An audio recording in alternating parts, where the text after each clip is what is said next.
Okay guys, so today what we've got here, Home20 widespread bathroom. We got that 8-inch spread going here. See that? 8 to center, that's how you measure the spread of your faucet. Center to center, 8 inches, ignore the one in the middle. Anyways, we're going to be hooking that up. Pop-up assembly.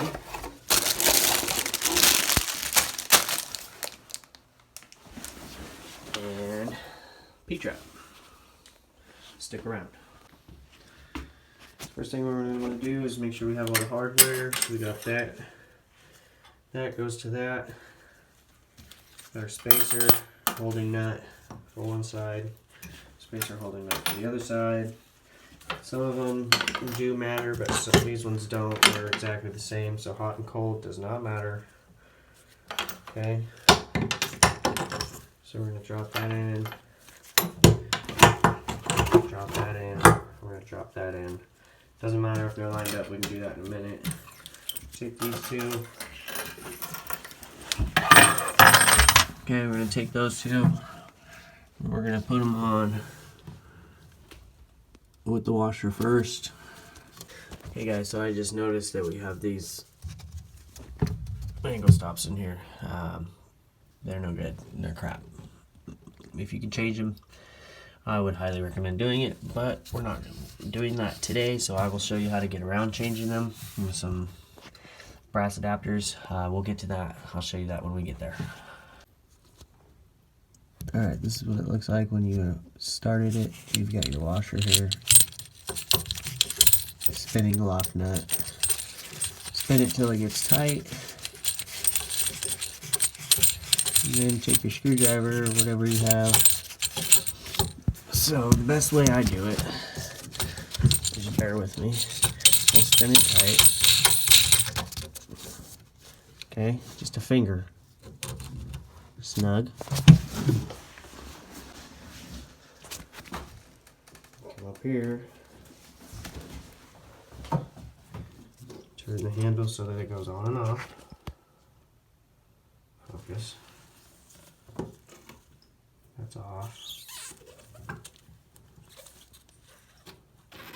That's on. Okay. So we want on to look like that. So that off looks like that. Okay. Then you're going to do the same thing to that side after we tighten the screws. So I like to make sure that mine's in line with the counter. Okay. Now there's multiple different ways to tighten the screws. The way I do it is with my Milwaukee. It's adjustable so you don't ever break anything. Like 12, it works just fine.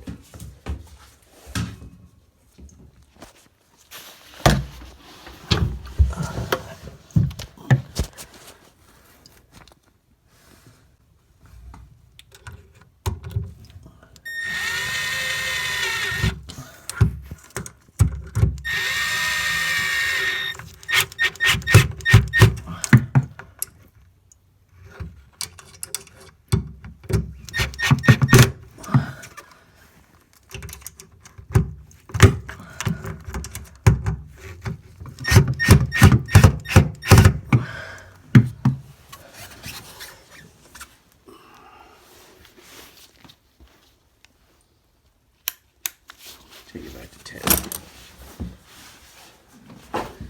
Then you repeat the steps for that side.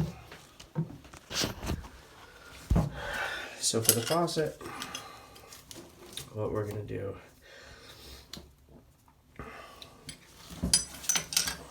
is we're going to make sure that it's on straight first. So that hole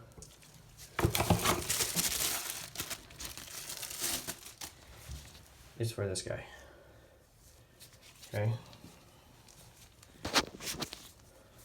Bear with me. So we want it like so. Okay? Take take that out. See this? This side to deck. That means up. The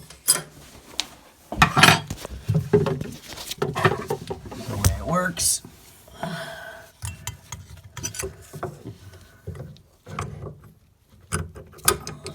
Like so.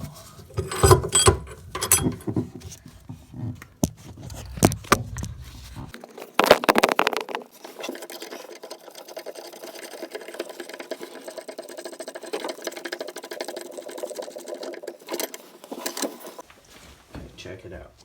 So what we're having is gap here. We'll come forward. I'm going to show you why. So what's going on is this bracket is hitting the sink. Okay, don't freak out. It's very simple. Just watch and learn, my grasshoppers. You see that? By turning the bracket around, we just created ourselves a ridiculous amount of room. And it won't affect anything because all the bracket's doing is holding the faucet. It's not doing anything else. See? And look at all the room we've just created ourselves.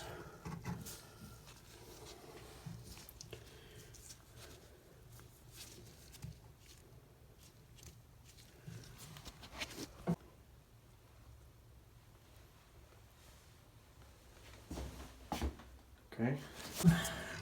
However have you, I have a baby crescent wrench with some non-slip teeth there. That's what I'll be using. Next step, take this thing,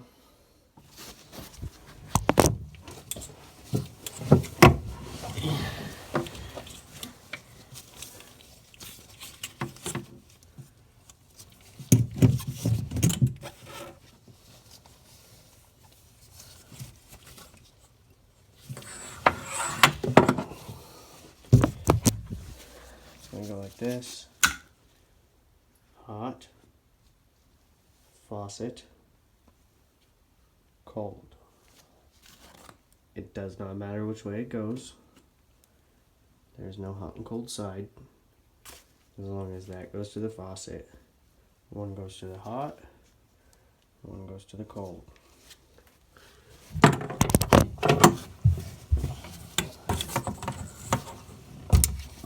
Just shove it on there. 1, 2,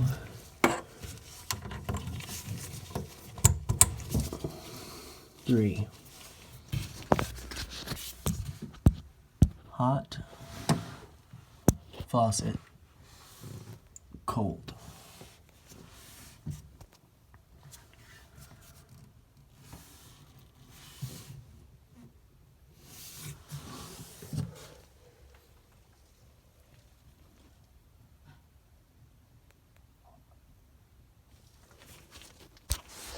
Alright guys, remember earlier when I talked about those? So what you're going to need is these.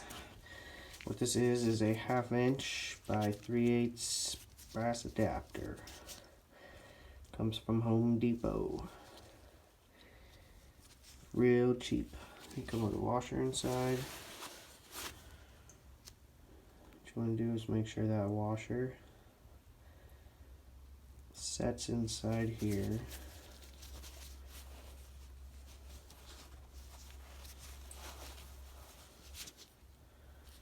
The bevel, so the bevel goes into the top there. I'll show you what's up. Okay, so took a little bit of my pipe dope, put on threads. Now this part is imperative. Do not ever grab a wrench, put it on the angle stop, and just start rafing on it. Okay, don't do that. Please don't be that guy. Okay. And snug. See if I can set this up. You want to hold it. Always hold it. So you can get even pressure.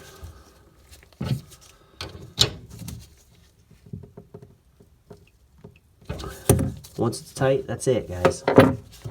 Don't go crazy with it. It's just an angle stop. Don't be in there like the Hulk.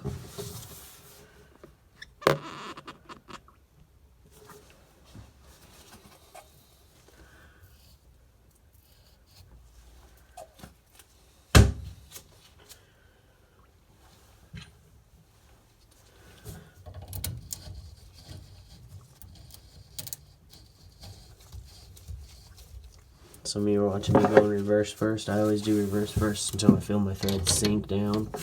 That way I know I'm lined up.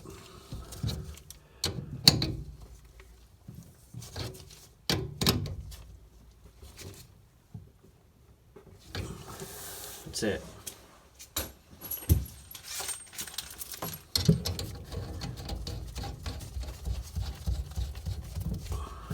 I usually have a different wrench that I use for this. In case you guys are wondering, all your standards supply lines are a 5/8 open box wrench.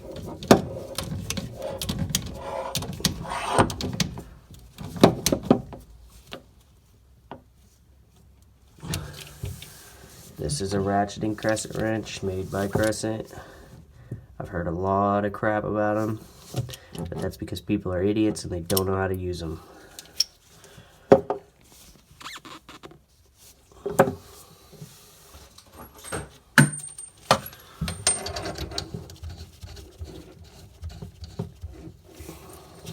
Very simple to use. All you gotta do is keep one finger right here, and this thing will be your best friend. I use my thumb most of the time. Turn it back, turn it, turn it, turn it, turn it, turn it, turn it, turn it. So what your thumb does is it allows every time the jaw goes up, your thumb basically is pushing it back. And it never slips. And it works so good, and it's twice as fast as a regular crescent wrench. And you can tell that I've used mine. Look at the wear and tear on this thing.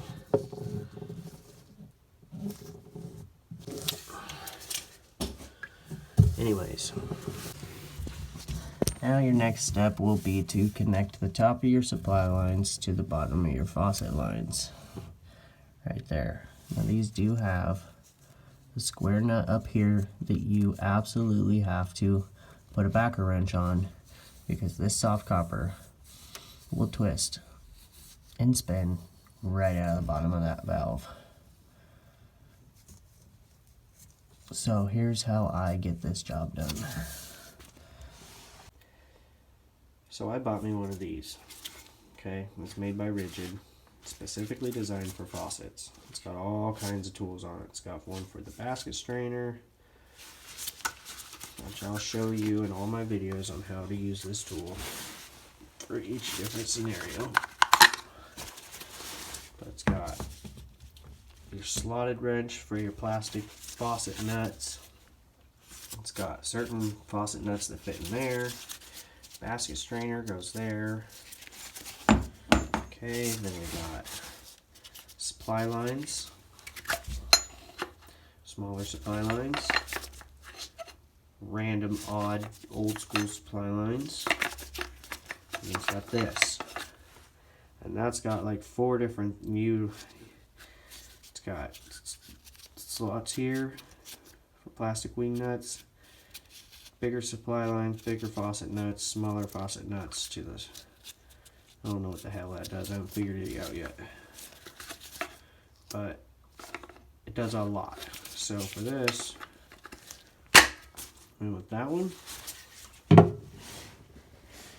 And this guy. Okay? Watch this.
Done.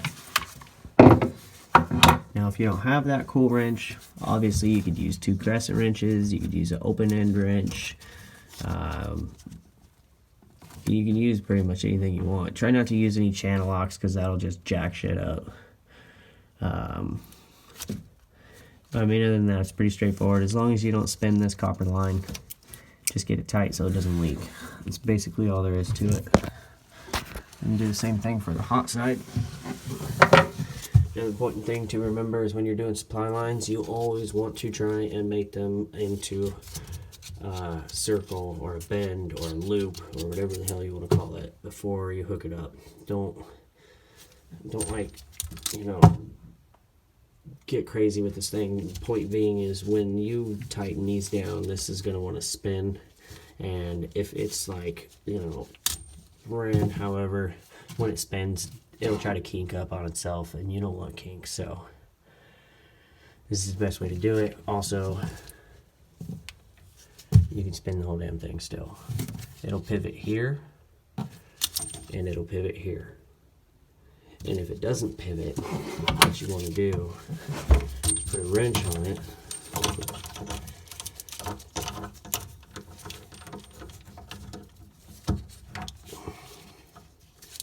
So your nut doesn't spin.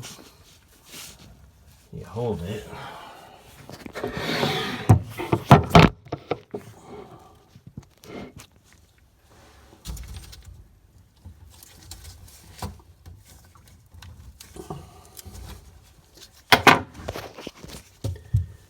Spin it. Okay. Now I did that, so I have room for my pop-up assembly back here. It's going to come down. It's going to go up and down with the lever. And the drain's going to come down. We're going to go into the B-trap. Okay. All right, guys. Last step. Turn on your angle stops. Let the water flow. I'm not going to because I don't have a drain, but that is how you install an 8-inch spread faucet.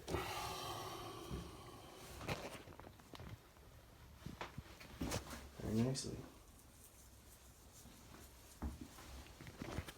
As for this, it's actually part of the pop-up assembly, not the faucet. Well, I mean, it's kind of both, but that'll be in the next video on how to do the pop-up assembly and the P-trap. Those are going to be done together. So if you want to know how to do that, you'll have to stick around and watch another one of my videos.